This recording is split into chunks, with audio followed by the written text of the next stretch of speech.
Il y a 15 strophes. On va faire juste la première. Voilà.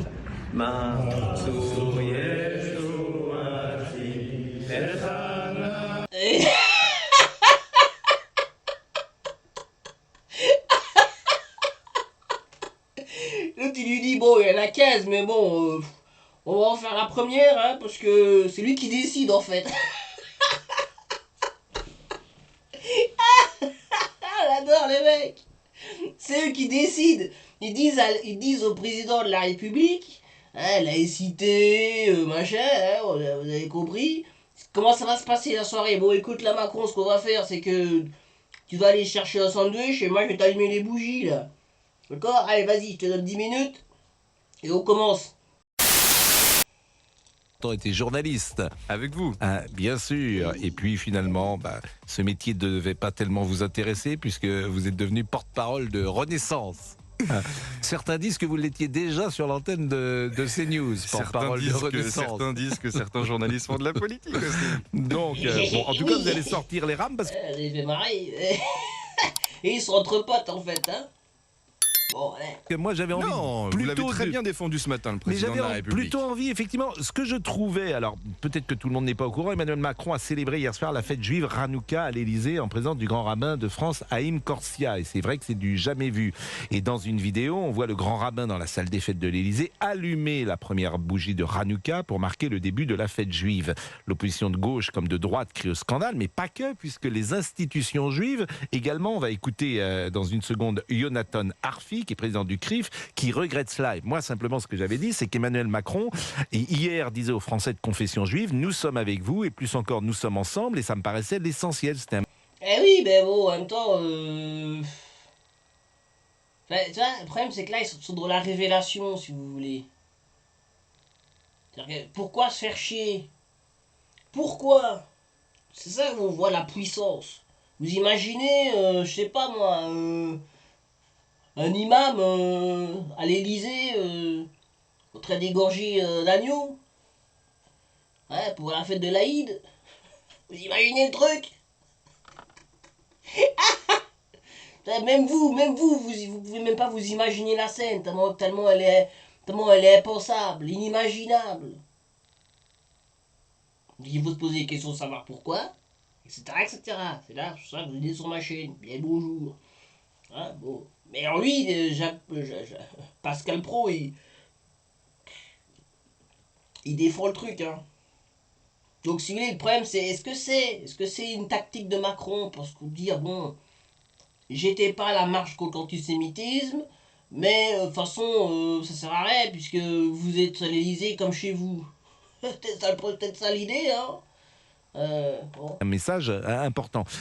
Maintenant, des Français de confession juive disent aussi que ça peut être contre-productif et que les Juifs français peuvent être mis d'autant plus en difficulté après cette séance hier à l'Élysée. Donc on va en parler ensemble, mais on écoute tout d'abord Yonatan Arfi, je rappelle, qui est président du CRIF. L'invitation ne portait pas sur cette fête religieuse et à l'occasion de ce prix, il y a eu cet allumage de bougies. Je pense que c'est une erreur et qu'elle n'aurait pas dû se produire. C'est pas...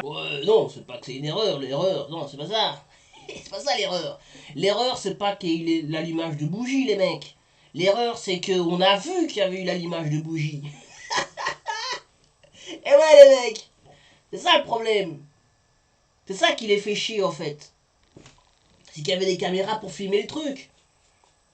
Pour bien montrer à la France. Laïcarde. Ce que c'est que la France aujourd'hui. Eh ouais, les mecs. Moi, je dis, ça va mal finir, vos histoires, là. Je vous le dis, hein. Et c'est ça le problème. C'est comme ça que toute leur histoire, si vous voulez, est malheureusement... comment dirais-je... J'ai pas envie de créer la polémique. Mais l'histoire, sur le temps long, c'est que le problème, c'est que à un moment donné, ils sont tellement surpuissants qu'ils se cachent même plus. Et malheureusement, je le dis, parce que je suis quelqu'un d'honnête, c'est là où il va y avoir de plus en plus ces démonstrations, si vous voulez. Voilà. Je crois qu'il y avait même la fête il y avait même la fête Hanouka à la Tour Eiffel. À la Tour Eiffel, les mecs. à la Tour Eiffel.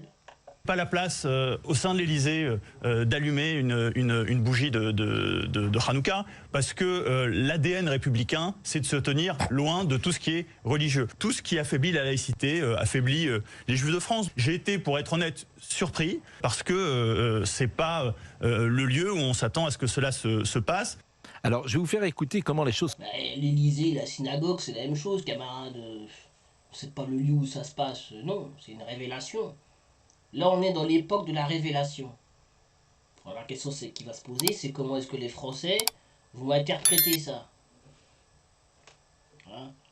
Le problème, c'est que, historiquement parlant, bon, je vais m'arrêter là.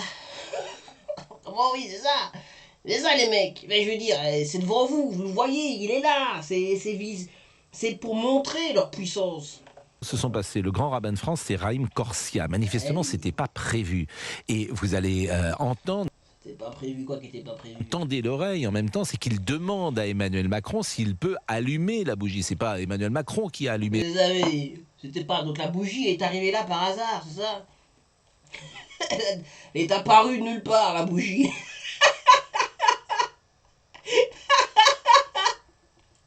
Allez, mec. Allez, mec. Elle est arrivée tout seul, la bougie, là. Elle est arrivée à l'Élysée toute seule. Elle s'est levée le matin, la bougie. Poupoulou. Allons à l'Élysée. Allez, mec. Ah là là, les gars. Alors, comment il va réussir à défendre ça, Pascal Praud? Parce que là, si vous voulez, c'est là...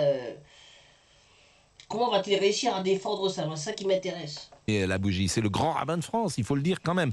Et sans doute Emmanuel Macron est-il surpris, d'autant que le grand rabbin de France dit c'est un hommage aux victimes du 7 octobre. Et le Un hommage aux victimes du 7 octobre. Allez, mec, j'adore. J'adore. Vous imaginez, enfin, vous imaginez qu'on ait allumé l'imam de Paris, je sais pas comment il s'appelle là, je sais plus si c'est alcoolique ou l'autre là, que l'imam de Paris a allumé une bougie à l'Élysée pour les victimes de Gaza. C'était possible, c'était possible. président de la République, comme on est en direct, si j'ose dire, il n'ose pas dire n'allumez peut-être pas une bougie. Voilà comment les choses se sont passées et écoutez cette séquence. Vous permettez, M. le Président, qu'on chante un petit chant ou un grand? Non, je ne veux pas. Allez, je peux. Moi, chanter Mao Tzu, tout le monde connaît. Il y a 15 strophes. On va faire juste la première. Voilà. Mao Tzu, Yeshua,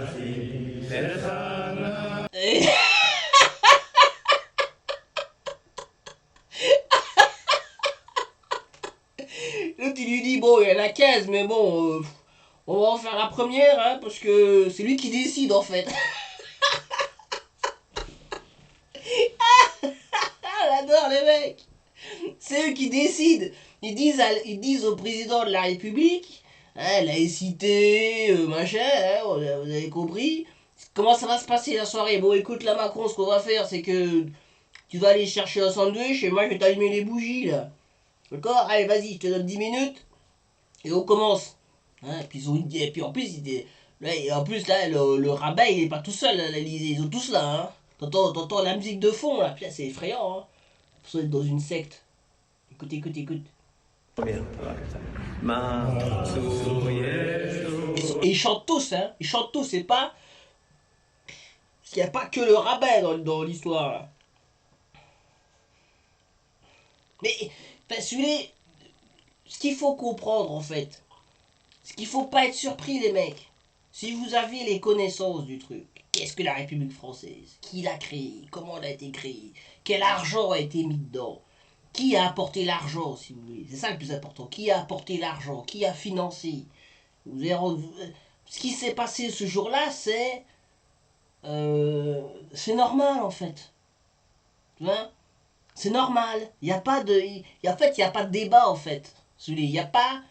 Enfin, je veux dire, si, il y a un débat, mais il n'y a pas de débat. Qu'est-ce que je veux dire par là? C'est qu'il n'y a pas de débat parce que... Enfin, il suffit d'étudier ce qu'a été la Révolution française, hein, qui a participé, qui a apporté l'argent, tout ça, bon, ouais, vous faites le travail vous-même, vous vous rendrez compte qu'en fait, dès le départ, la République est voilà, bon. Et donc, ce qui se passe là, c'est une révélation. Ils se révèlent à vous. Ils vous disent, voilà ce que c'est la République française. On vous a raconté des conneries pendant 50, pendant 200 ans. Maintenant, on y va plein pot. Le problème, c'est que le discours qui est apporté aux Français de souche, tout ce que vous voulez, tout ce qu'il y a entre les deux, tout ça, et aux musulmans de France, ou les Français musulmans, c'est que la France est laïque. Mais ça, c'est des conneries, ça. Des conneries, il n'y a pas de laïcité. Il y a laïcité. Non, si, il n'y a pas de laïcité. Et qu'en fait, ce qui se passe là, c'est la révélation. Alors, après, maintenant, le problème, c'est qu'il faut des individus comme Pascal Pro pour, si vous voulez, faire du damage control, c'est-à-dire contrôler les dommages. Ouais, il faut quelqu'un qui arrive qui dit non, c'est parce que vous croyez, il n'a pas fait exprès, la bougie est arrivée là par hasard, d'ailleurs le rabbin n'est pas juif. Non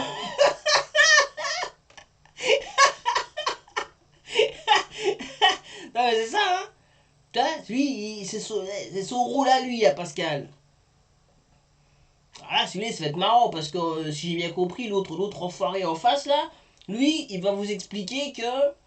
D'ailleurs, c'est marrant, attends, on va l'écouter, parce que là, c'est complètement délirant. On va voir c'est quoi le dialogue qui va s'installer entre les deux. Là. Donc c'est intéressant d'écouter cette séquence.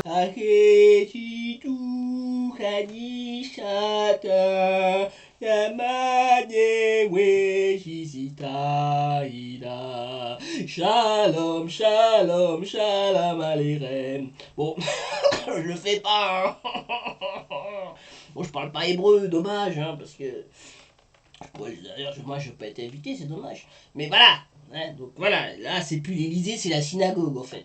Parce que est-ce que Emmanuel Macron est Et c'est pied parce que ça a été filmé, hein, ça a été filmé, enregistré. Donc en fait, ça se met, et ça, si vous voulez, je suis pas dans le je suis pas dans le complotisme, mais c'est une hypothèse qu'on peut mettre sur la table. Qu'est-ce qui vous dit, vous, Français, souche, catholiques, musulmans, bouddhistes, ce que vous voulez, qu'est-ce qui vous prouve qu'il n'y a pas, à chaque fête juive, les rabbins qui vont à l'Élysée? Quelle preuve avez-vous pour effacer, comment dirais-je, pour éliminer cette hypothèse? Quel élément factuel avez-vous à me rétorquer sur cette supposition, qui est une hypothèse pure? Qu'est-ce qui vous dit qu'à chaque fête juive, il n'y a pas 10 rabbins qui vont à l'Élysée chanter avec Macron? Vous n'en savez rien, en fait. mais à ce moment-là, c'est vrai que ses services quand même pourraient lui dire ce qui va se passer. Faut expliquer aux uns aux autres comment On va expliquer ce qui s'est passé. Il était pas là non plus, Pascal Pro. Hein.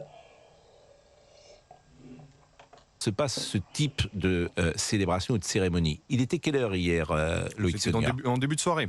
Bon, il est 18h, 19h. Le président descend de son bureau toujours au dernier moment. C'est comme une remise de Légion d'honneur, etc. Il vient au dernier moment. En fait, tout est organisé et tout le monde l'attend. Exactement. Bon. Pourquoi cette... Donc tout est organisé, alors ça tu m'expliques, Pascal. Je crois que c'était... je crois que la bougie est arrivée là par hasard. Vous voyez célébration, cette cérémonie hier. Il faudra poser la question du pourquoi, du comment. Mais, non, mais d'abord, il reçoit un prix. Il reçoit un prix. D'abord, on va commencer par le prix d'abord. Hein, d'abord, voilà. Toi là, en fait, regardez-moi ce regard complice.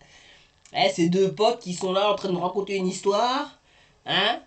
Ils sont marrants. Hein. Ils nous prennent vraiment pour des cons en fait, ces gens-là. Pour son combat contre l'antisémitisme. Des goys. C'est ce que nous sommes pour ces gens-là, des goys, des cons, des abrutis, des mecs qui comprennent rien à rien. Des mecs, si tu veux, que tu peux enfumer, que tu peux... oui, c'est ça, hein, tu peux enfumer, que tu peux... voilà. Et on mange. Alors lui, Pascal Pro, alors si t'arrives, si vous voulez, à manipuler du droitard, du Zemmourien, oui, ça c'est possible. Mais là, sur ce coup-là, tu vas avoir du mal, à mon avis. Antisémitisme, le président de la République, par des rabbins européens. C'est un prix qui avait été remis à Angela Merkel, au roi Felipe d'Espagne, ces dernières années. Et c'est donc dans ce contexte que Raïm Corsia, qu'on vient d'entendre, a décidé d'allumer cette bougie. C'est pas l'Élysée qui a organisé une célébration religieuse pour le début de Hanouka. Mais là où je vous rejoins... Voilà, c'est pas l'Élysée. Donc ça, c'est déjà les premiers points d'ancrage. Hein, faut désamorcer le problème. Non, c'est pas l'Élysée qui a organisé. Hein, donc en fait, c'est pas l'Élysée qui organise ce qui se passe à l'Élysée, c'est ça en fait. C'est qu'est-ce qu'il nous explique là. Donc ils sont encore même plus puissants que l'Élysée en fait, les mecs.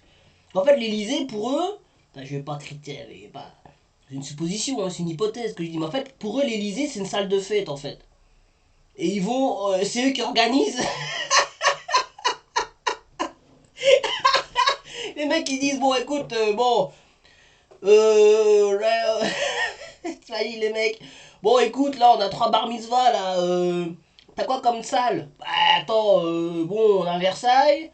Bon, Versailles, c'est un peu tendu quand même, hein, ça va pas le faire. Mais on a l'Élysée, si ça t'intéresse. Ah oui, on peut demander à Macron s'il veut descendre à un moment donné. Allez, mec. Rejoins Pascal, c'est que, au regard du contexte, au regard de ce qui se passe encore aujourd'hui en Israël avec ses otages, il est... Qu'est-ce que ça a à voir? Qu'est-ce qui se passe avec Israël? On n'est pas en Israël, enfoiré. Qu'est-ce que tu me casses les couilles avec Israël toutes les 10 minutes? Et puis c'est eux qui nous expliquent. C'est n'importe quoi. C'est eux qui nous expliquent ensuite qu'il faut pas importer le conflit. On n'est pas à Tel Aviv ici, frère.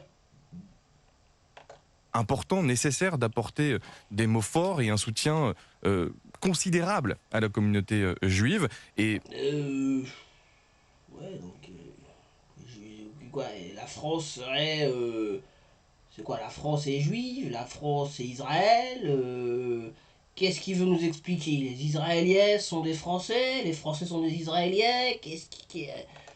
À travers ce qui s'est passé hier à l'Élysée, le président de la République a voulu aussi marquer le coup, mais il n'a pas été question d'organiser une cérémonie religieuse. C'était une remise. Il n'a pas été question, mais c'est ce qui s'est passé quand même, connard. Donc on s'en fout de ce qui a été question, pas question. Puis tu viens de nous expliquer, c'est pas l'Élysée qui a organisé, donc c'est quand même qui a été organisé par quelqu'un quand même. Le mec il est pas venu avec une bougie dans sa poche quand même, hein. Mise de prix pour le combat que mène Emmanuel Macron et que mène la France d'ailleurs contre l'antisémitisme. Bah, il se trouve Ce truc, ouais, bon, tu vois, c'est n'importe quoi. que nous, on est assez sévère sur la politique du président Macron, bien évidemment, mais il se trouve que là, tout le monde le condamne unanimement, à droite comme à gauche, et même les représentants des institutions juives. Alors on va... Ben oui, c'est normal, parce qu'ils sont, si vous voulez, la puissance de ces gens-là, c'est qu'ils sont toujours dans l'ombre, cachés. Hein, ils te mettent une main dans le dos, ce qu'on appelle la main dans le dos. Non mais c'est vrai. Là le problème c'est que c'est comme Batman, si tu veux. Batman il est bon, il est fort Batman. Batman il est puissant, il est tout ce que tu veux, mais il est fondamentalement puissant parce qu'il travaille dans l'obscurité. Quand il fait noir, quand il fait nuit. Batman la journée il sert à rien. Tu vois, c'est des Batman. C'est des super-héros, les justiciers de la nuit. Tu vois, ils travaillent dans l'ombre. Ce qu'ils détestent c'est la lumière. Donc là le problème c'est qu'il y a